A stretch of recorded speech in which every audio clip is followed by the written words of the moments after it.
Olá, saudações a todos, mais um dia de vida. Irmãos, nós vamos fazer um estudo sistemático hoje sobre a Bíblia, que ela é a infalível palavra de Deus. Tá? E continuando a nossa série aqui de estudos bíblicos sistemáticos, eu estou com o irmão William, né? William, tudo bem? Tudo bem, graça e paz a todos, Deus abençoe. Graça e paz. Então vamos lá, vamos ao que interessa. Nós estamos usando como fonte para esse trabalho, né, a teologia sistemática do grande teólogo Norman Geisler, que pronuncia, né, ele morreu agora em julho de 2019.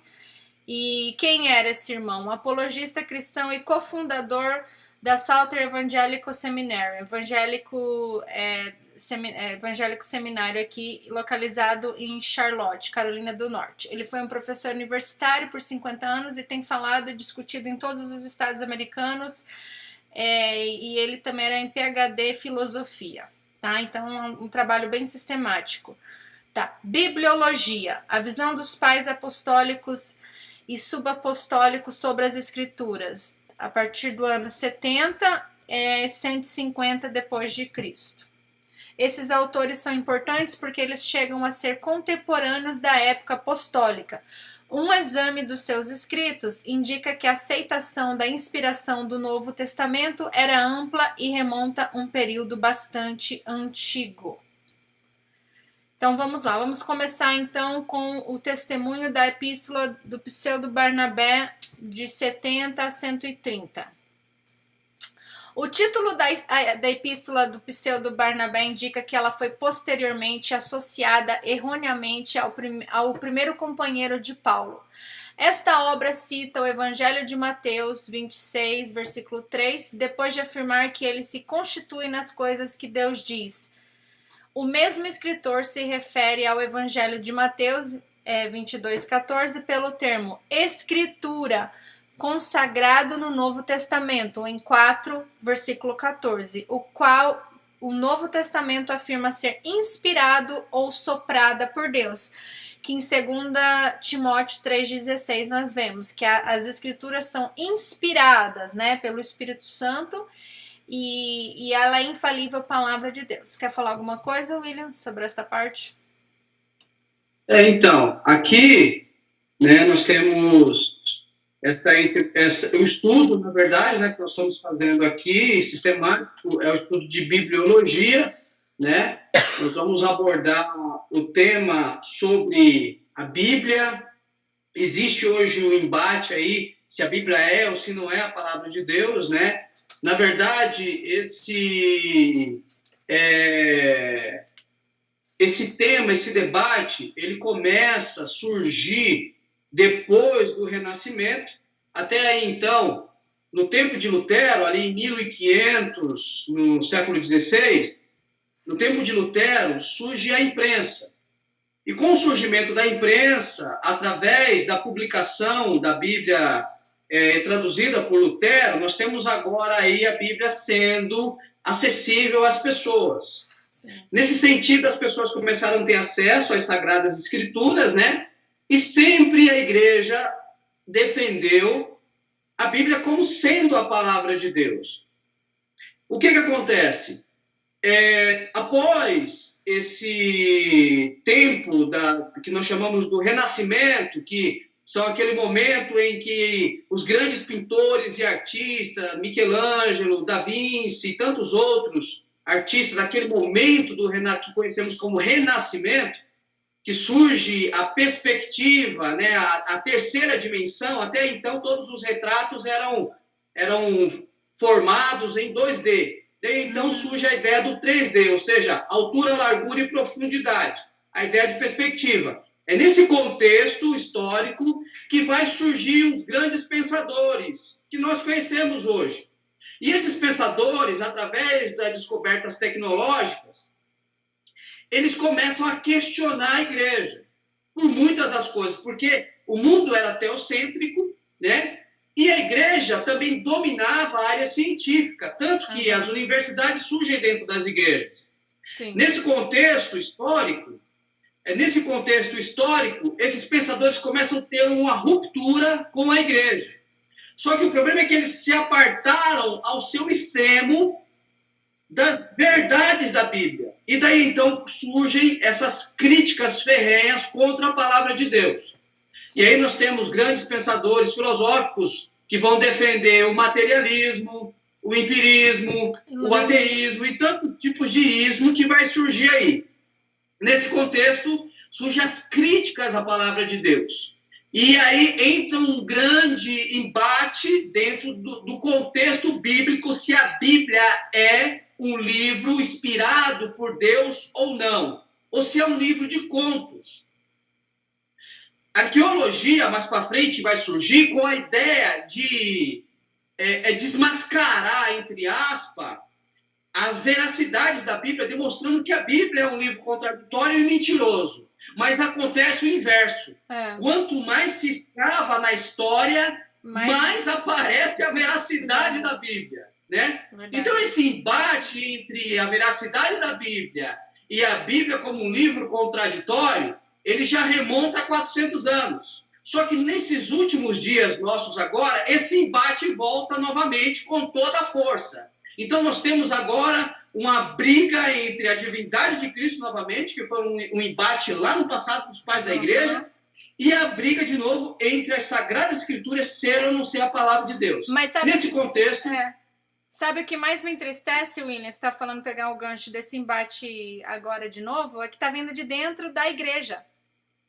Não está vindo do campo, não tá vindo do campo filosófico, não está vindo por acadêmicos, não está vindo por filósofos, está vindo de pessoas que se dizem cristãos, que recentemente até mudam confissões de fé, pessoas que se dizem cristãos e dizem o seguinte: não, isso é verdade, aquilo ali não é verdade, não, isso de Paulo eu aceito, aquilo ali de Pedro não. Então se dizem juiz do que é e que não é a palavra de Deus.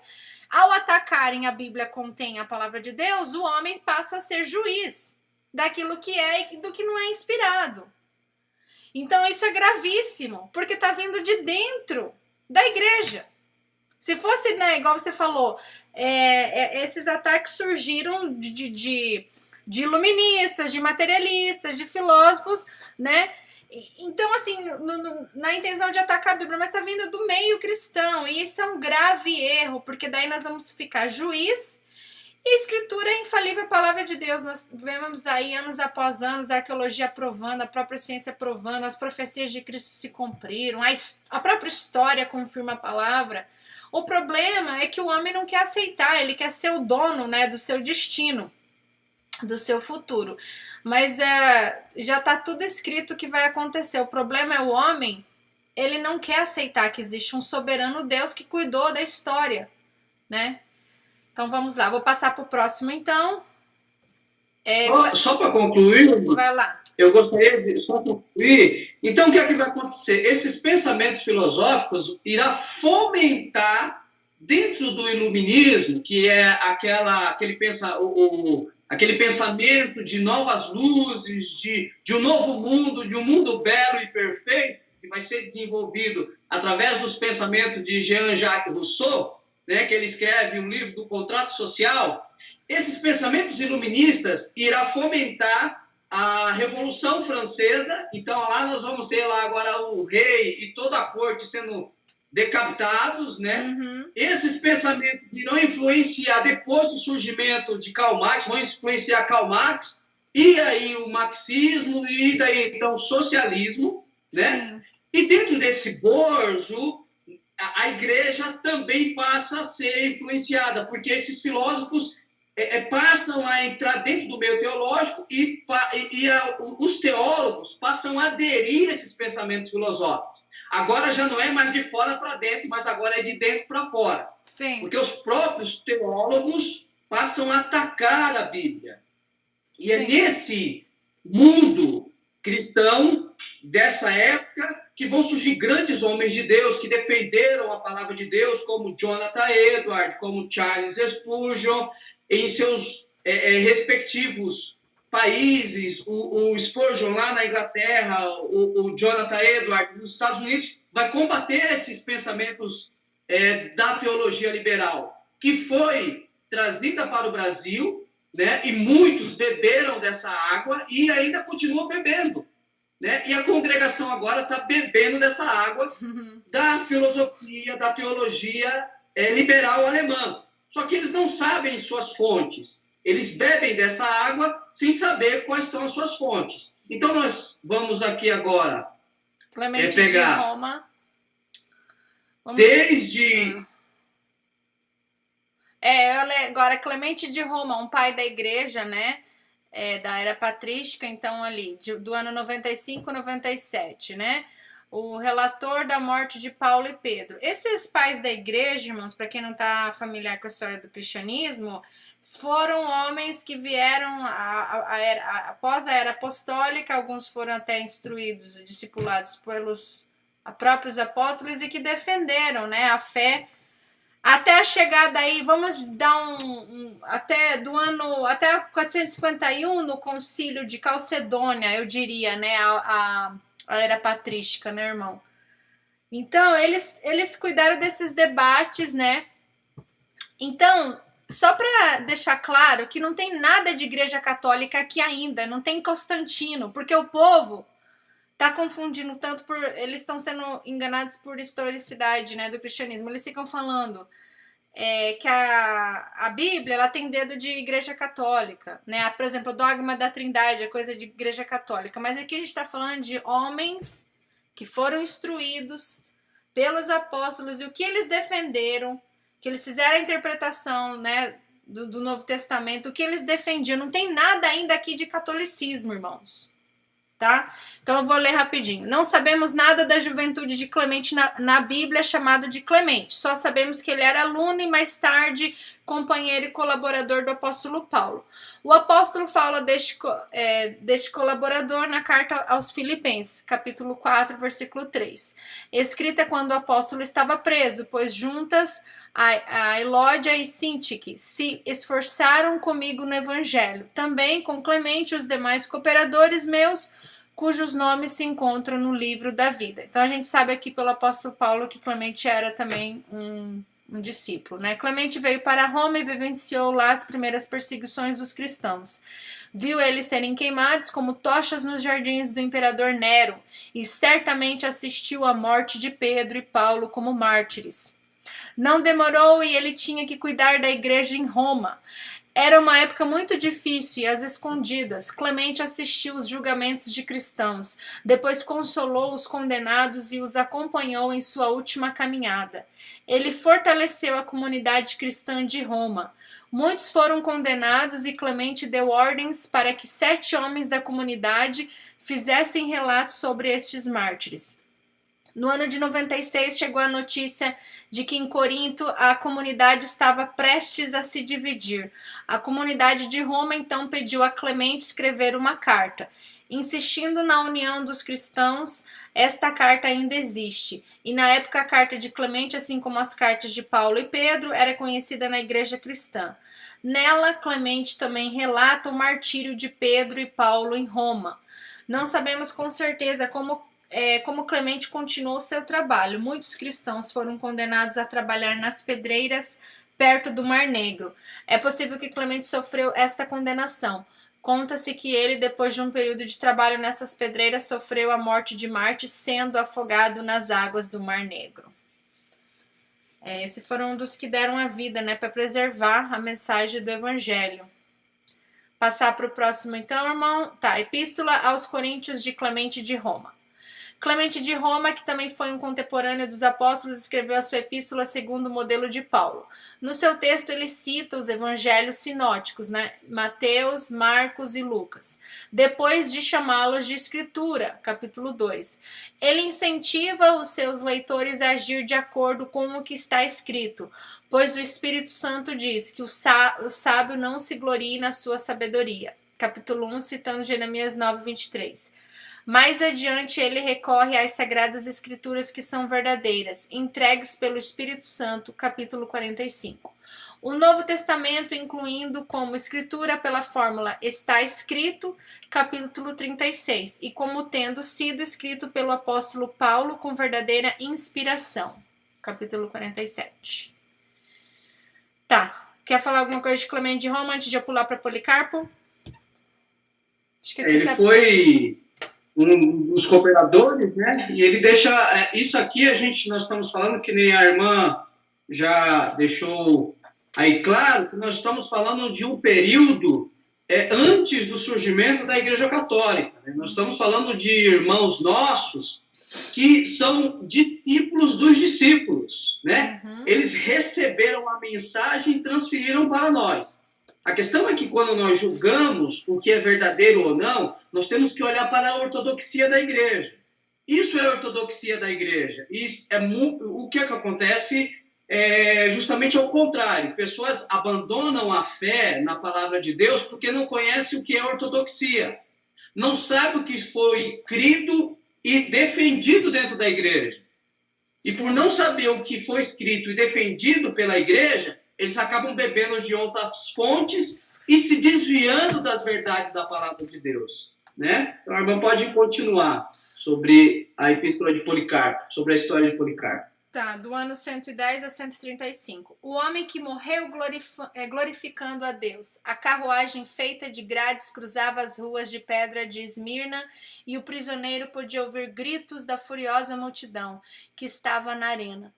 Cães farejadores seguiam o carro pelas ruas, latindo violentamente. Crianças de pele clara corriam pelas calçadas, com os olhos cheios de ansiedade.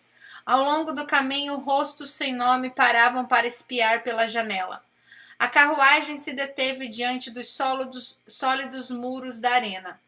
O guarda arrancou o prisioneiro do veículo e o lançou bruscamente ao chão, como se fosse um saco de lixo machucando sua perna. Há semanas o público vinha pedindo a prisão e execução daquele homem, mas ele não se parecia em nada com um criminoso, um homem idoso e de aparência frágil, com o rosto marcado pelas rugas. Tinha cabelos e barba tão brancos quanto as nuvens que enfeitavam o céu naquela tarde, enquanto o velho prisioneiro mancava até a arena sob a vigilância de guardas armados, espalhou-se pela multidão e a notícia de que aquele homem era Policarpo, o criminoso vil que tinha sido sentenciado à morte. Qual foi seu crime? Ele era líder local de um ritual supersticioso praticado por um grupo conhecido como os cristãos. Triste, né? Policarpo, o homem que morreu glorificando a Deus. A multidão gritava com sede de sangue, enquanto soldados levavam o prisioneiro para se apresentar diante do procônsul romano. Quando ele viu o velho mancando, ficou com vergonha. Então aquele que era o grande criminoso que havia causado tanto tumulto, apenas um pobre velhinho, o procônsul usava uma túnica cor de púrpura que balançava com o vento. Ele se aproximou do velhinho e lhe disse em particular: o governo romano não faz guerra contra idosos. Simplesmente jure pela divindade de César e deixarei você ir. E ele respondeu: não posso fazer isso. Então, ao menos grite: acabem com os ateus e isso será suficiente. Ele disse isso porque muitos romanos acreditavam que os cristãos eram ateus, já que eles não tinham templos nem adoravam imagens. O prisioneiro calmamente esticou seu braço enrugado. Virou-se e apontou para a multidão cheia de ódio. Então, olhando fixamente para os céus, gritou: acabem com os ateus! A reação do prisioneiro surpreendeu o procônsul, apesar de o velhote ter feito o que lhe fora perdido. O governador percebeu pela reação da multidão que a libertação de Policarpo estava fora de cogitação. Amaldiçoe Jesus Cristo, exigiu ele. Por instante, Policarpo fixou seus penetrantes olhos castanhos no semblante inflexível do procônsul e então respondeu calmamente: durante 86 anos tenho servido a Jesus e ele nunca foi injusto comigo. Como então poderia eu amaldiçoar o meu Rei Salvador? A multidão, incapaz de ouvir a conversa, estava ficando impaciente com a demora. O procônsul já estava ficando ansioso e pediu novamente ao prisioneiro: jure pela divindade de César. Já que o Senhor continua fingindo não saber o que eu sou, vou simplificar sua tarefa. Declaro sem nenhuma vergonha que sou cristão. Se o Senhor quiser aprender um pouco sobre as nossas crenças, marque um horário e eu lhe ensinarei. O procônsul ficou muito irritado e respondeu bruscamente: Não tente me convencer, convença eles, disse apontando para a multidão. Policarpo olhou para os inúmeros rostos desconhecidos que ansiavam pelo espetáculo de sangue a que viriam assistir. Não vou rebaixar os ensinamentos de Jesus tentando convencer essa gente. O procônsul, já muito irado, gritou: Você não sabe que tenho animais selvagens à minha disposição? Vou soltá-los imediatamente se você não se arrepender. Bem, então solte, respondeu Policarpo, sem qualquer vestígio de medo na voz. Como eu poderia me arrepender de fazer o bem para fazer o mal? O procônsul estava acostumado a amedrontar até os criminosos mais perigosos, mas não estava conseguindo assustar aquele velhote, então replicou: Já que os animais selvagens não lhe assustam, saiba que você será queimado vivo se não renunciar a Jesus Cristo imediatamente. Cheio do Espírito Santo, Policarpo irradiava alegria e confiança. O Senhor me ameaçava com simples fogo que queima por 1 hora e depois se apaga. Nunca ouviu falar do fogo do julgamento vindouro e do castigo eterno, reservados para os ímpios? Por que está demorando tanto? Faça logo o que quiser comigo. As coisas não saíram como planejado. O procônsul deveria ser o grande vencedor e o prisioneiro deveria estar ajoelhado, implorando por misericórdia. Mas aquele prisioneiro, um idoso, havia vencido. O governador voltou ao seu assento, sentindo-se humilhado. Como a arena era muito grande, alguns mensageiros foram enviados a pontos específicos para anunciar o que Policarpo havia dito. Quando repetiram o que ele havia declarado, uma onda de fúria tomou conta da multidão, faria com ele o que eles quisessem. Pularam de seus assentos e correram pelas saídas e corredores, clamando pela morte de Policarpo. Corriam como loucos pelas ruas da cidade, juntando todos os pedaços de madeiras que pudessem encontrar. Assaltaram alguns estabelecimentos e roubaram até a lenha acumulada nos banheiros públicos. Então voltaram apressados para a arena com os braços cheios de lenha, para a pira que o carrasco estava preparando. Eles empilharam a madeira em volta de uma estaca, onde os soldados amarravam os membros de Policarpo. Mas Policarpo dizia calmamente aos soldados: Deixe-me como estou. Aquele que me dá força para suportar o fogo, também me dará capacidade para ficar imóvel na fogueira, sem que precisem me amarrar. Depois de permitir que Policarpo orasse, os soldados atearam fogo à pira. O povo de Esmirna acreditava que depois de queimar Policarpo, apagaria seu nome da história, dando um fim àquela odiada superstição chamada de cristianismo.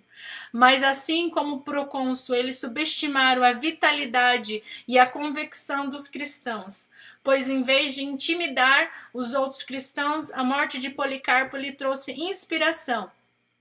E em vez de desaparecer, o cristianismo cresceu ainda mais. Ironicamente, os que os romanos não conseguiram fazer acabou sendo realizado pelos próprios cristãos. Hoje, praticamente ninguém conhece as histórias dos mártires de Jesus, como Policarpo, e o cristianismo verdadeiro tem sido apagado e esquecido pelos próprios cristãos. Desculpa, irmão.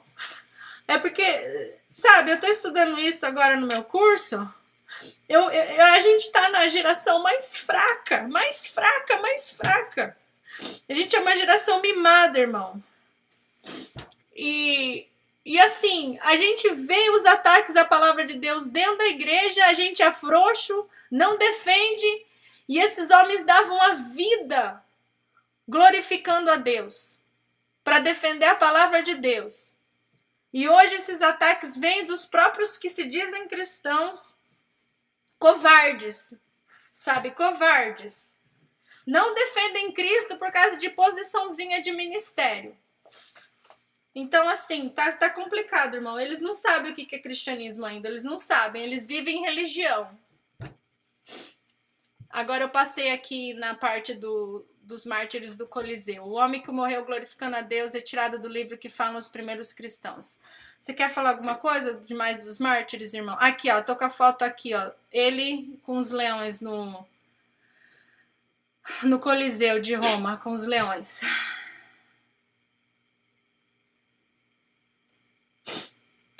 A Epístola aos Filipenses de Policarpo. Quer ler essa parte?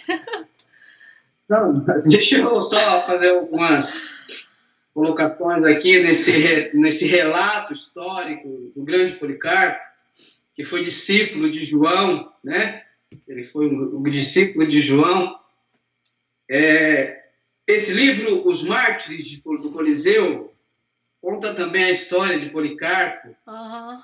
Ele indo para ser morto e ele pedindo para que não orasse por ele, porque ele queria glorificar a Deus. Para ele era algo muito... Ele era indigno de ser morto pela causa do cristianismo, né? Então, eu pergunto aos nossos ouvintes que nos assistem, qual o maior testemunho? O testemunho de Policarpo ou o testemunho de indivíduos que negam a Bíblia? Qual é o maior testemunho? É nisso que nós vamos ver agora. O que é que Policarpo, esse homem que deu a sua vida, morreu como um herói, falou das Sagradas Escrituras? O interessante é que, como a gente lê aqui no final, ironicamente, os romanos não conseguiram fazer com que acabar sendo realizado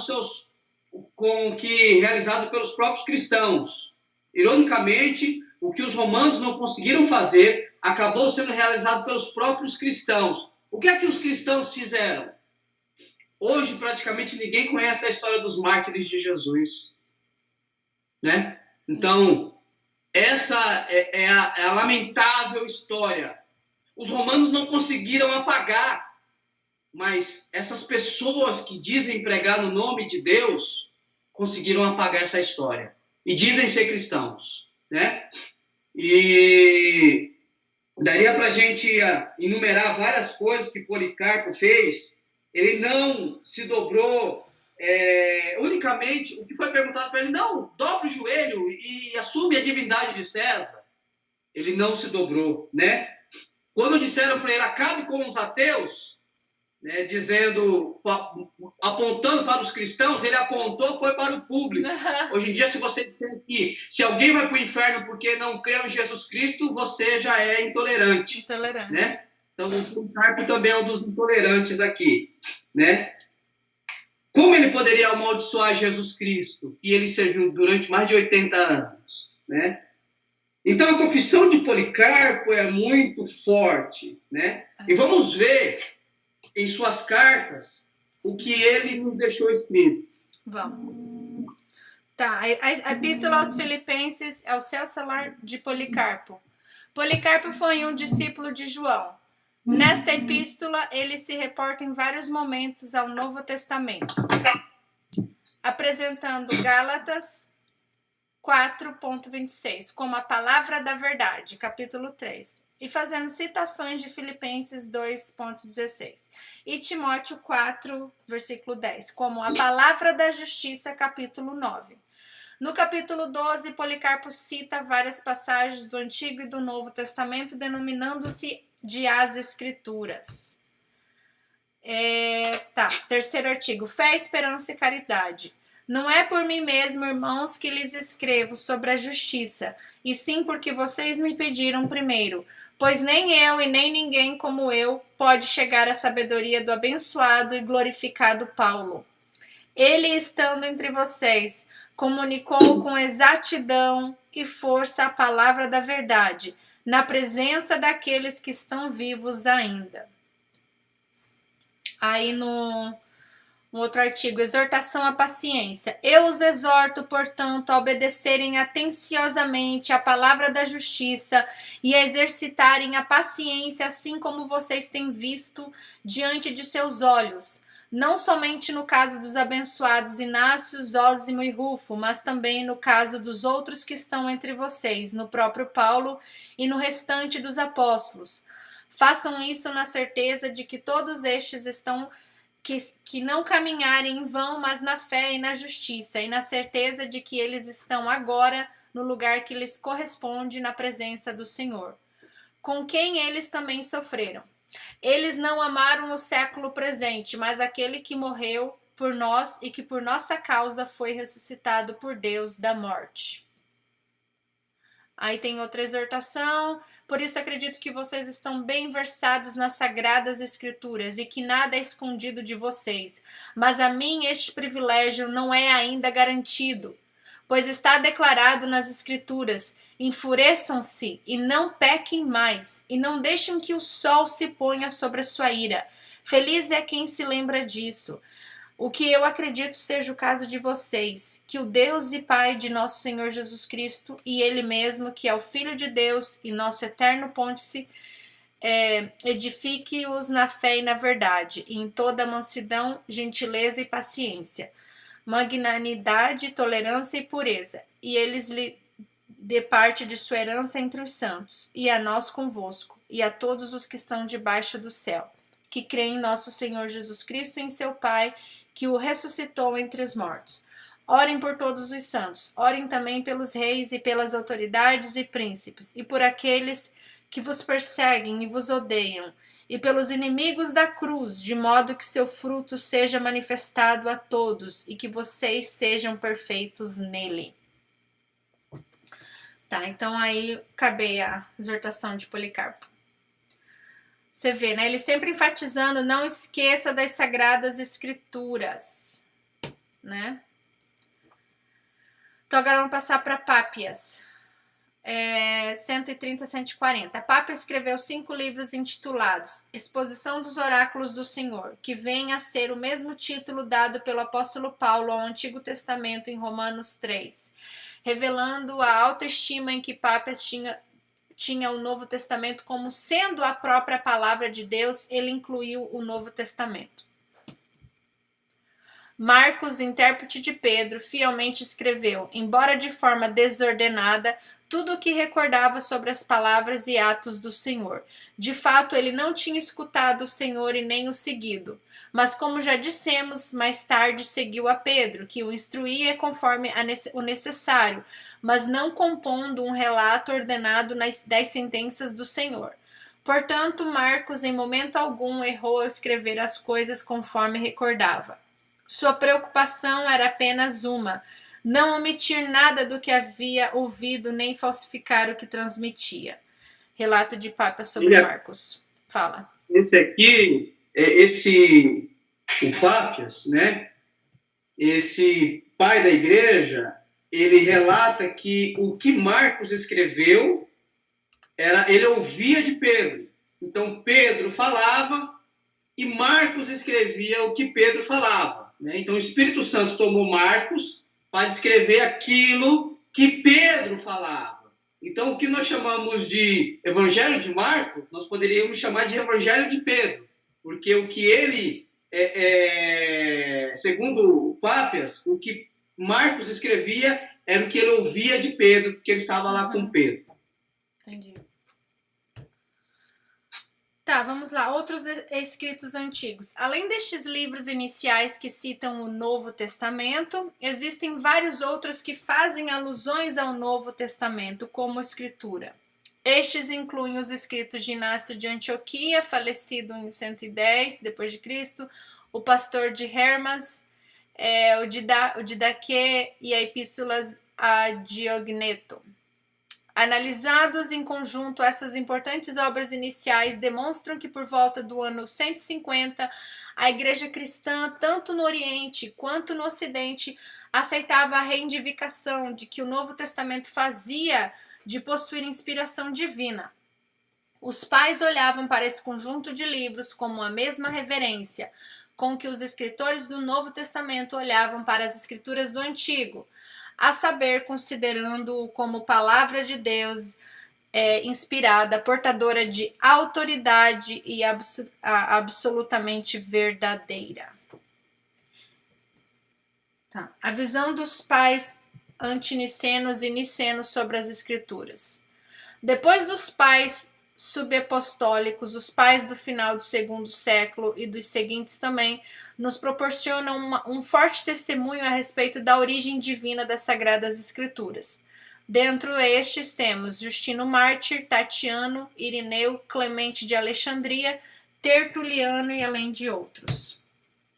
Tá, agora estou no Justino Mártir. Artigo científico, professor Érico Tadeu. Tá. Justino foi introduzido na fé diretamente por um velho homem que o envolveu numa discussão sobre problemas filosóficos e então lhe falou sobre Jesus. Ele falou a Justino sobre os profetas que vieram antes dos filósofos. Ele disse o que falou como confiável testemunha da verdade. Eles profetizaram a vida de Cristo e suas profecias se cumpriram em Jesus. Justino disse depois que meu espírito foi imediatamente posto no fogo e uma afeição pelos profetas e para aqueles que são amigos de Cristo tomaram conta de mim enquanto ponderava nestas palavras. Descobri que a sua era a única filosofia segura e útil. É meu desejo que todos tivessem os mesmos sentimentos que eu tenho e nunca desprezassem as palavras do Salvador. Justino buscou cristãos que lhe ensinaram a história e doutrina cristã e então se consagrou totalmente à expansão e defesa da religião cristã. Em sua caminhada cristã, ensinou estudantes em Éfeso e chegou a Roma em 150 d.C., onde fundou uma escola filosófica debatendo com não cristãos, tanto pagãos quanto judeus ou hereges, em defesa do cristianismo. Para Justino, o cristianismo era a verdadeira filosofia, sendo que os cristãos eram os autênticos herdeiros da civilização greco-romana. Considerava que os adversários do cristianismo insultavam a razão e a moral. Philip Schaff comenta que a cultura clássica e filosófica adquirida por Justino antes de sua conversão foi colocada a serviço da defesa da fé, sendo que sua convicção na verdade de Cristo era completa e confessou sua fé tanto em vida quanto no martírio da morte. A procura incansável pela verdade levou Justino a se tornar um distinto filósofo do pensamento grego, adotando principalmente a filosofia de Platão, que para ele tinha muita semelhança com os ensinamentos judaicos no que diz respeito à palavra de Deus, o Logos, o Verbo. Isso fica evidente na apologia escrita a Antonino Pio, na qual afirma que sua conversão da filosofia grega ao cristianismo se deu com juízo e razão, porque também eu mesmo que me comprazia nos ensinamentos de Platão ao ouvir as calúnias contra os cristãos e vê-los irem intrépidos para a morte e para tudo que é terrível, comecei a pensar. Seu raciocínio filosófico levou a traçar comparativos entre a filosofia e a fé. Os melhores filósofos já falavam de um ser supremo que está acima de todos os seres e do qual todos derivam a existência.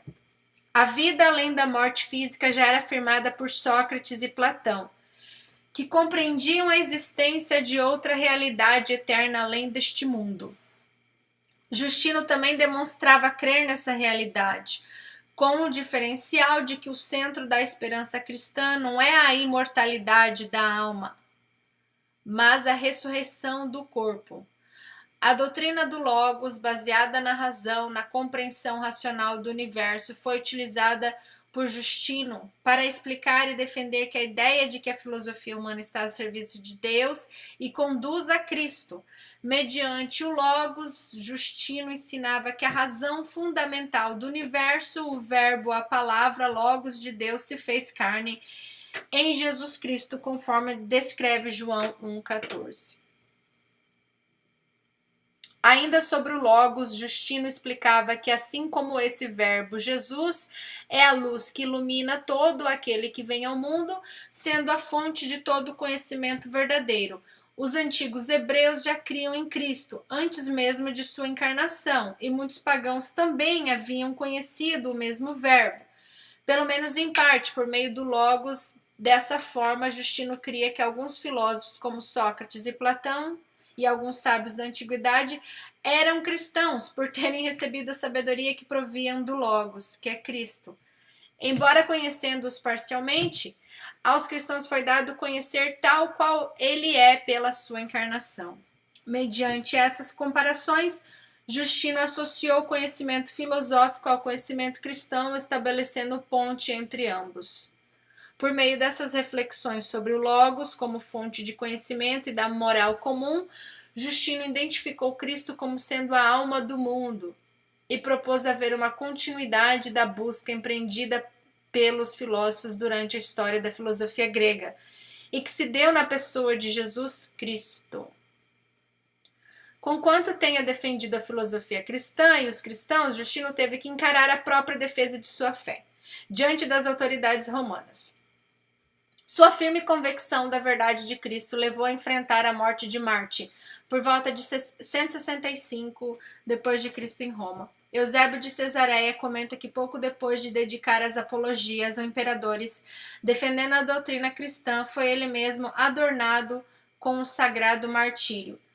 Segundo consta nos escritos históricos, Justino teve desavenças com Crescente ou Crescêncio, um filósofo conhecido como cínico, e alguns debates. Justino o havia repreendido na presença de seus ouvintes.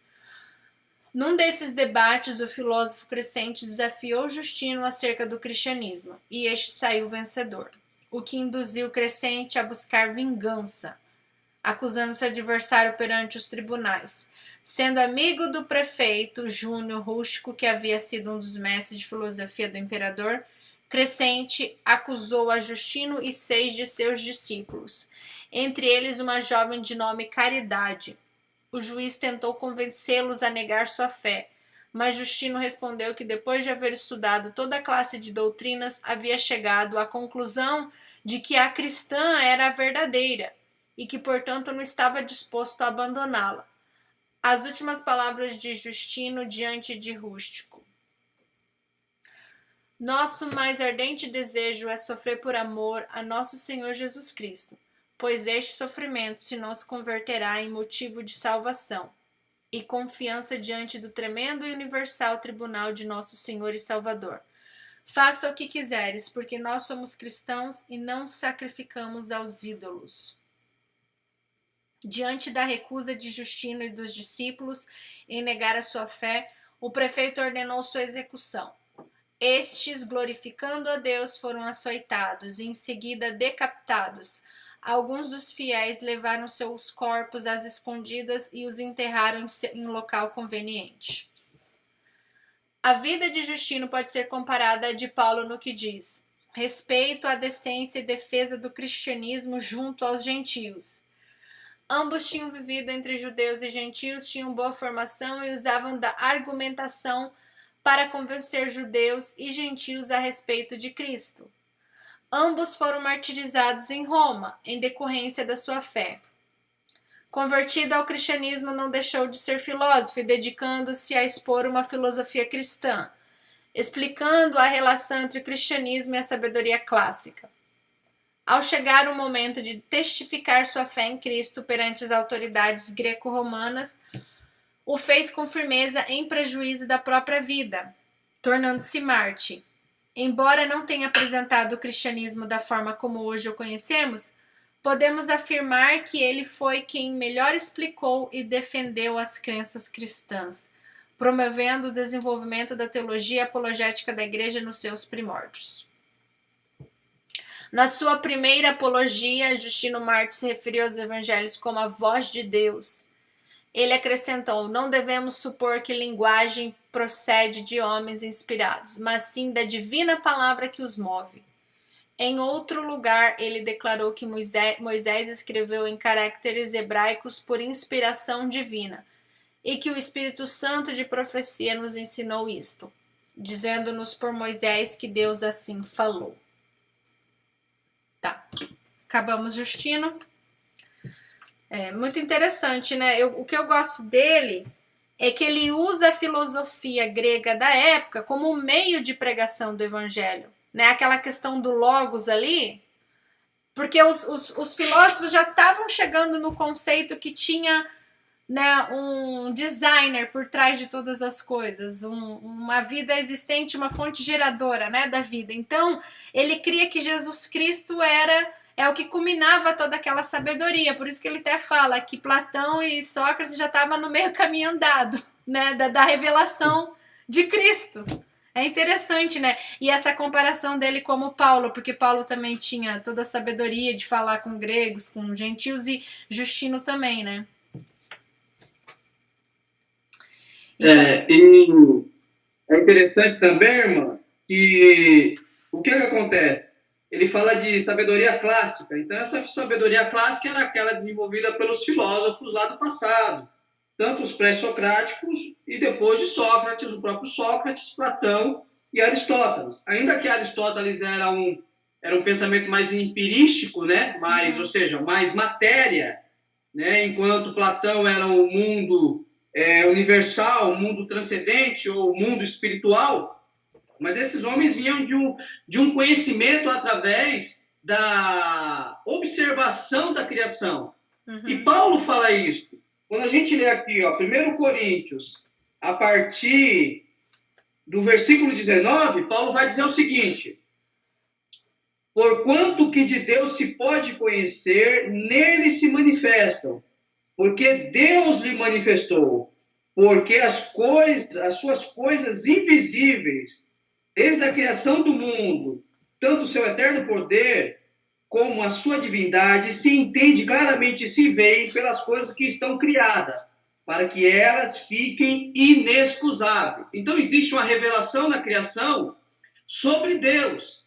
E, através desses pensamentos dos filósofos, eles chegaram em verdades sobre o Criador.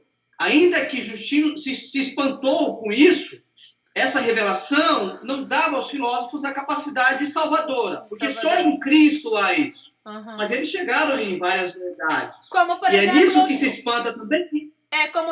Como, por exemplo, essa coisa de que o cristianismo copiou de Platão, de filosofia grega, a imortalidade da alma. Eles já tinham chegado nessa conclusão. É isso que às vezes a gente tem que entender.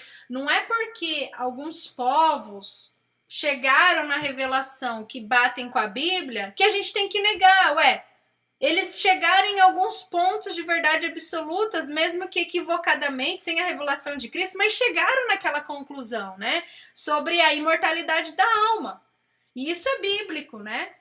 Então eu acho interessante, porque eles não tinham ainda o cristianismo, mas você vê, ele defende, ele fala, depois de estudar todas as doutrinas clássicas, eu vejo que a doutrina cristã é a mais certa, e eu vou morrer por essa fé.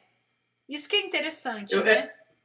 Justino não seria muito aceito nas igrejas de hoje, não, né? Porque ele era um estudioso, um filósofo estudioso. Ele não seria muito aceito. Na igrejas pentecostais, não. Nas igrejas pentecostais, talvez ele seria aceito. Em outras aí. Boa parte. Né? Ele era um grande estudioso, né? Um grande filósofo e defensor. Escreveu muito. O interessante é que esses homens antigos, eles escreviam muito, né? Eles escreviam bastante, né? Mas hoje os cristãos, por não conhecer a riqueza da história da igreja, eles acabam aderindo novas coisas. Misticismo, profecia. Isso. Né? Então, que nós temos aqui o relato também, né, de Justino Mártir, que faleceu aí em 165, um dos grandes pais da igreja primitiva. Quer ler agora? Você tá com a página de Tatiano? Que eu já lê essa parte aí. Tô em Tatiano. Tatiano, 110 a 180, depois de Cristo. Como discípulo de Justino, Tatiano chamou João 1,5 de escritura. Na Apologia, capítulo 13, nesta obra, Tatiano fez uma defesa apaixonada do cristianismo e o considerou tão puro a ponto de ser incompatível com a civilização grega. Ele também escreveu uma harmonização dos evangelhos, o Diatessaron, entre 150 e 160, que revela um grande respeito pela sua autoridade divina. né? Então, Tatiano foi discípulo de Justino. Agora nós vamos para Irineu, grande Irineu também, entre 130 a 202, depois de Cristo. Acredita-se que Irineu tenha, na verdade, recebido os seus ensinos diretamente de Policarpo, discípulo do apóstolo João. No seu tratado de Contra as Heresias, Irineu se dirigiu à autoridade divina do Novo Testamento declarando, pois o Senhor de todos deu o poder do Evangelho aos seus apóstolos, por intermédio de quem recebemos o conhecimento da verdade. E isto é o ensino acerca do Filho de Deus. Este Evangelho foi primeiramente pregado por eles. Depois, pela vontade de Deus, eles nolo passaram por intermédio das Escrituras, para serem o chão e o pilar da nossa fé. A gente vê aqui, né, a fundamentação de um dos pais da igreja, que foram discípulos do discípulo de João. A firmeza que os escritos apostólicos são escritos inspirados, o fôlego próprio de Deus. O Vox Dei, como se falou os reformadores lá na frente, a própria voz de Deus. Só que nós vemos pessoas aí querendo colocar em dúvida os escritos dos apóstolos, né? Mas, pelo que vemos, a fé ortodoxa dos primeiros cristãos, dos pais da igreja, sempre defenderam os escritos do Novo Testamento como escrituras sagradas, da mesma forma que os apóstolos defendiam o Antigo Testamento como escritura sagrada. O próprio Cristo, deixa eu fazer um adendo. O próprio Cristo reconheceu as escrituras. Aqui eu tenho Lucas 24, 27, que ele reconhece as escrituras, os escritos e os profetas. E aí em 2 Pedro 3, 15 e 16, o próprio Paulo reconhece o próprio Pedro reconhecendo a carta de Paulo como sagrada escritura no Novo Testamento. Então, assim, irmãos, as cartas estavam circulando na igreja, né, na igreja primitiva, os próprios apóstolos reconheciam. Mas essas cartas eram aceitas de apóstolos que viram Cristo. Pessoas que participaram do ministério de Cristo. Porque tem aí depois algumas cartas que alguns evangélicos aí apareceram bem depois. A igreja não reconheceu por quê, né, irmão William? Porque isso daí foi escrito, né, tem lá Evangelho de Maria, que esse povo aí da teoria de conspiração fica querendo usar isso para atacar a igreja. Olha aí, ó, por que vocês selecionaram isso e não isso? Mas isso foi escrito, apareceram depois, vieram coisas de agnóstico que não tinha nada a ver com a revelação da palavra. Então, o critério foi a harmonia, né, com o Antigo Testamento e a apostolicidade. Quem vivenciou, quem escreveu isso, participou do ministério de Cristo? Esse foi o critério. Porque vieram aí alguns evangelhos depois, mas não tinha nada a ver com... Era gente que nem viu Cristo, né? Então, assim, o que estava sendo reconhecido, o que esses pais da igreja defendiam, eram pessoas que foram discipuladas por Cristo e discípulos dos discípulos, né? Fala. O que nós temos hoje, que está acontecendo muito, é pessoas indo atrás de busca de novas revelações e teorias conspiratórias, né? Ao invés de buscar a historicidade das Sagradas Escrituras e da ortodoxia da igreja, né? O que a igreja sempre creu, eles, na verdade, vão atrás de novas revelações. E cada vez mais vão se afundando nas heresias e nas mentiras. E aí eles passam a negar a Trindade, eles passam a negar as Sagradas Escrituras, o Novo Testamento. Eles pegam esses livros apócrifos, que são pós os apóstolos, lá na frente, bem mais na frente, né? Que foram escritos por agnósticos e gnósticos, que vão desenvolver aqueles livros para enganar as pessoas com o nome dos apóstolos. Só que há uma diferença. Se você lê um livro apócrifo, você percebe que ele não tem inspiração nenhuma. Ele relata coisas assim, coisas humanas, de sentimentos humanos. Ele não tem teor espiritual, como nós lemos nas cartas, quando nós lemos no Evangelho. eles não seguem essa características. Para quem conhece o Evangelho e está acostumado com ele, percebe logo de cara que eles não têm inspiração nenhuma. Além da sua historicidade ser pós os... Bem depois, né, de Cristo ter ressuscitado. Né, dos apóstolos e até de alguns pais da igreja que já tinham sido martirizados e mortos. Né?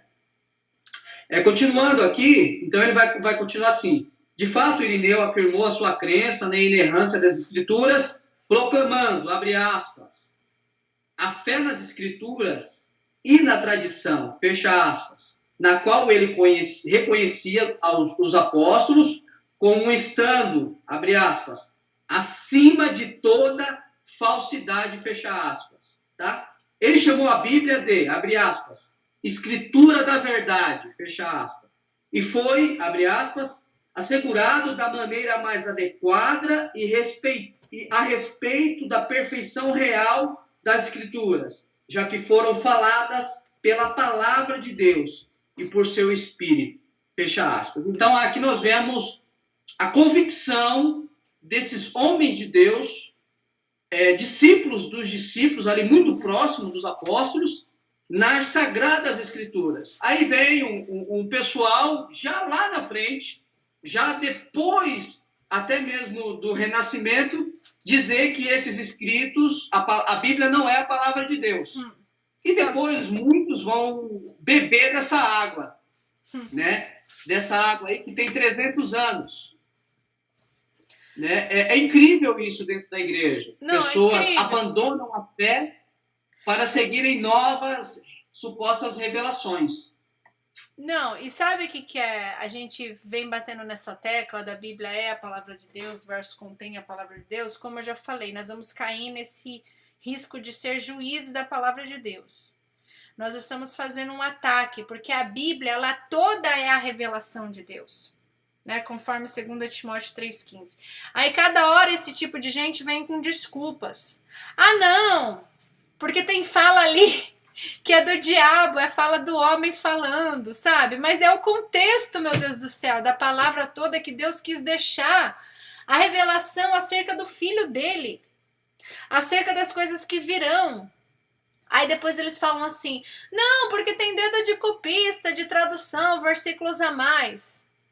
Sabe? Cada hora eles arranjam uma desculpa, sendo que a gente sabe que os copistas, né, os tradutores tiveram um intenso trabalho de traduzir algumas palavras, né? É difícil achar a tradução, a interpretação de uma palavra, então às vezes não é que enxertou coisas, adicionou coisas, tentou achar a melhor formulação para aquela tradução. Então isso também a gente sabe refutar. Agora estão falando aí, irmão William, não, a Bíblia não é a palavra de Deus porque ela tem mapas, ela tem indícios, ela tem comentários. Então ela contém a palavra de Deus, mas ela tem coisa dos homens porque ela tem comentários. Ela tem capa? Ela tem capa, Ela tem capa e não tá no pergaminho? Então... os pais desses indivíduos, eles eram mais capazes de defender as suas teses, né? Esses aí estão muito fracos. Ela tem capa, ela não está em pergaminho, ela tem versículo, né? Ter versículos e capítulos significa que agora tem orientações básicas para nós chegarmos aos pontos específicos, nos ajuda a compreender. Mas ela continua sendo a palavra de Deus, né? Continua sendo. Nos ajuda a achar. É como uma orientação. Se eu disser aqui, Isaías, capítulo 6, versículo 8, a gente já vai em cima do tema.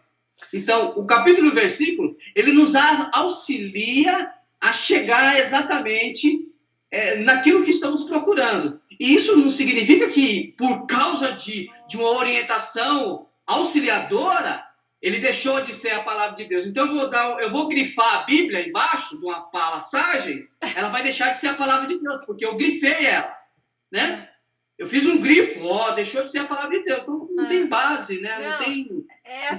Não tem são pessoas que se dizem cristãs estudadas dentro da igreja. Então, assim, concordância, isso é tudo para facilitar nosso estudo, irmãos, né?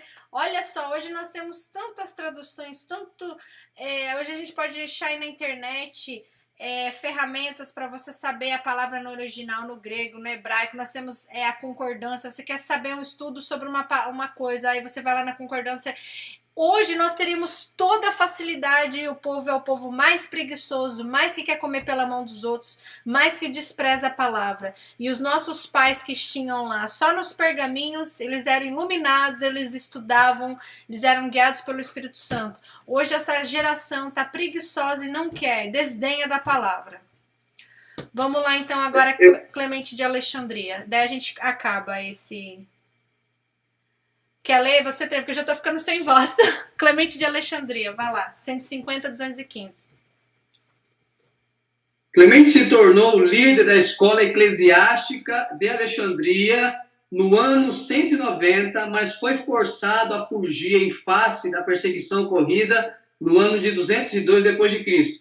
Ele sustentava uma doutrina rígida a respeito da inspiração, a qual pode ser vista na sua obra, Estromata. É interessante, eu vou parar, vou dar uma pausa aqui, porque se hoje nós defendemos a Bíblia, nós somos extremistas, né? Então, o Clemente também foi um extremista, né? Nós estamos seguindo, né, essa ortodoxia dos extremistas, dos xiitas antigos.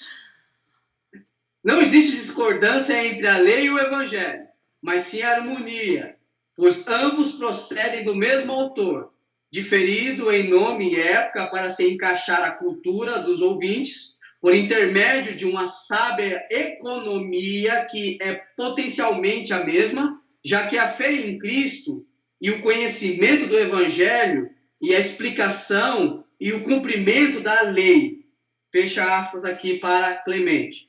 Clemente de Alexandria também chamou o Evangelho de, abre aspas, Escritura, no mesmo sentido em que se referia à lei e aos profetas. Ao escrever sobre as Escrituras, na lei dos profetas, e no mais pelo bendito Evangelho, que são válidos por sua autoridade e onipotente. Ele chamou ao ponto de condenar os que rejeitavam a Escritura por não estarem contentes com o mandamento divino, isto é, com o Espírito Santo. Ele condenou quem não estavam de acordo que a Bíblia é inspirada, né? E os condenou. Hoje em dia, se a gente falar que nós somos condenados.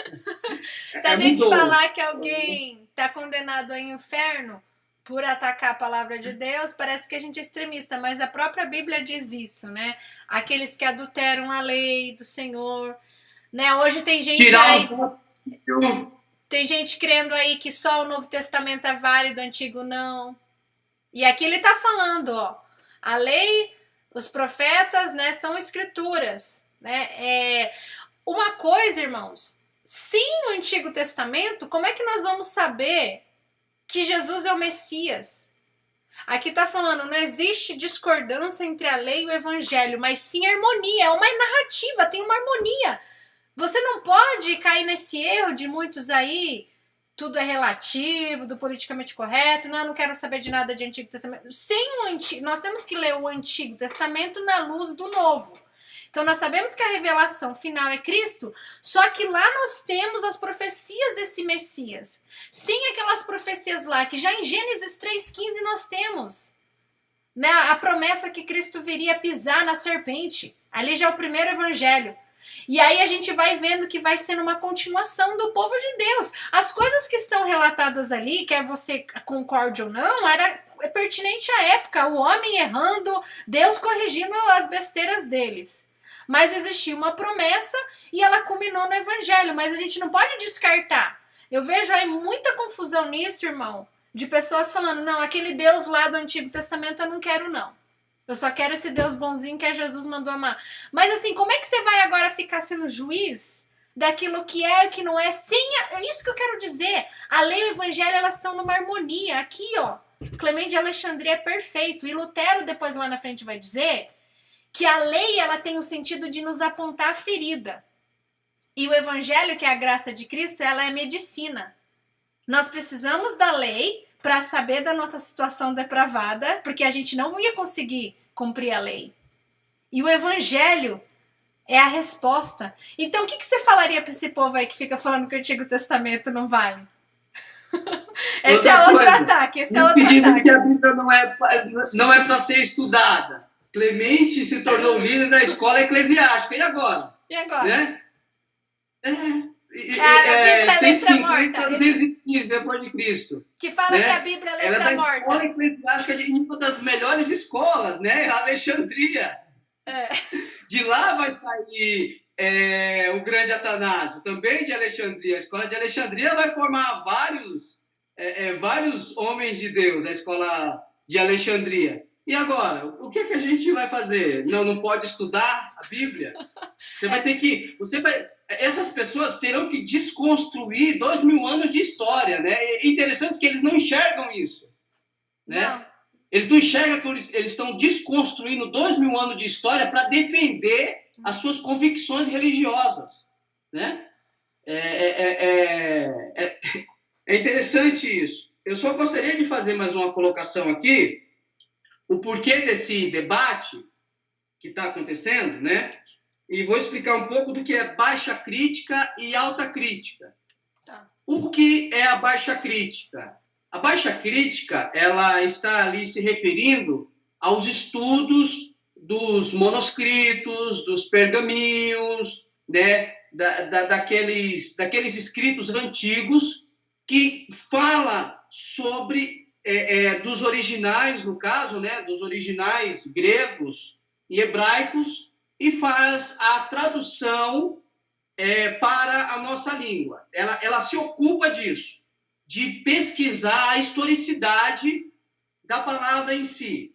Essa é a baixa crítica construtiva. Uhum. A baixa crítica destrutiva, ela vai usar o mesmo sistema para desqualificar a Bíblia, né? Uhum. E a autocrítica, a autocrítica construtiva, ela já não se interessa para essa parte histórica, mas da história e dos escritos. Ela vai se ocupar pelo escrito em si, o que está escrito, né? E o que está escrito, e aí daí então nós vamos extrair aquilo, e daí então partir desse princípio que aquilo que está escrito é verdadeiro.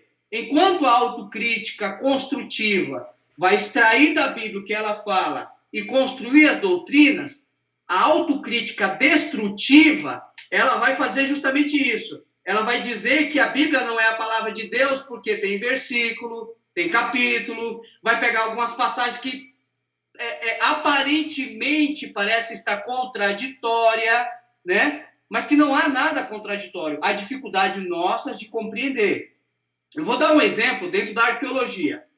Existe um arqueólogo muito famoso no mundo arqueológico aí, que dizia que Davi, na verdade, foi um pastor de ovelha e, no máximo, lá um líder de uma tribo, né?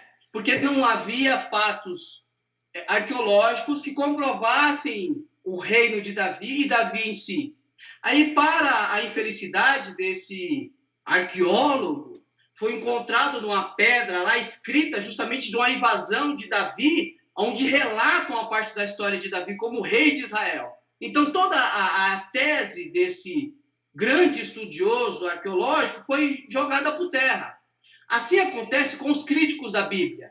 Todas as ideias deles têm sido desmontadas durante todos esses séculos dessa autocrítica ferrenha contra a palavra de Deus. E o interessante é que esses indivíduos, sem conhecer a história, eles defendem. Pelo menos eles teriam que expor, como nós estamos fazendo aqui, expor os seus pais. Quem foi que defendeu essas visões deles? E eles não fazem isso. Não. É como se eles tivessem revelações novas ou como se eles tivessem reinventado a roda, né? Então, eles sempre estão reinventando a roda. Só que, para o azar desses, eu lamento falar que vocês não são órfãos. Vocês têm pais, tá? Os seus pais estão lá, vêm de lá de trás, com os filósofos depois do Renascimento, e vai cair ali no iluminismo e na teologia liberal alemã. Então, vocês têm papai, e nós vamos demonstrar quem são os seus papais, tá? E demonstrar o que a igreja sempre defendeu e o que é a ortodoxia da igreja, o que é a palavra de Deus e o que ela ensina, né? E aí nós vamos falar de muitos temas aqui sobre esse tema. Eu gostaria só de fazer essa colocação sobre o tema. Bom. Muito bom. Nós vamos terminar, então, hoje aqui em Clemente de Alexandria. A próxima aula nós vamos vir com Tertuliano, tá? Então, assim, irmãos, hoje já deu 40 minutos, já deu para cobrir bastante, só para firmar na mente de vocês que a palavra de Deus, ela é infalível, tá? Nós temos a arqueologia provando, nós temos vários homens deram a vida. Eu acho que homens não iriam morrer por uma mentira, né, irmão? Homens que viram testemunho, que viram Jesus, né? Nós temos aí a história provando, nós vemos aqui outras fontes fora a Bíblia, provando a veracidade das escrituras, como Didaquê, como outros escritos. O próprio historiador Flávio Joséfos, nós temos várias outras fontes, citando o Novo Testamento. Nós temos arqueologia, só que hoje o cristão, ele despreza a palavra de Deus. Então, eu queria agradecer a presença de todos. Na próxima aula, a gente faz de Tertuliano em diante. Graça e paz. Obrigada, irmão William. Deus abençoe. Deus abençoe. Amém. Deixa eu desligar aqui. Tertuliano, agora vai ser... o próximo vai ser Tertuliano. Fiquem na paz, irmãos. Tá, parou. Ai, tá. Deixa eu ver se foi... Até que a gente andou bastante, hein? Foi, eu achei que ia terminar só porque eu tenho que pegar minha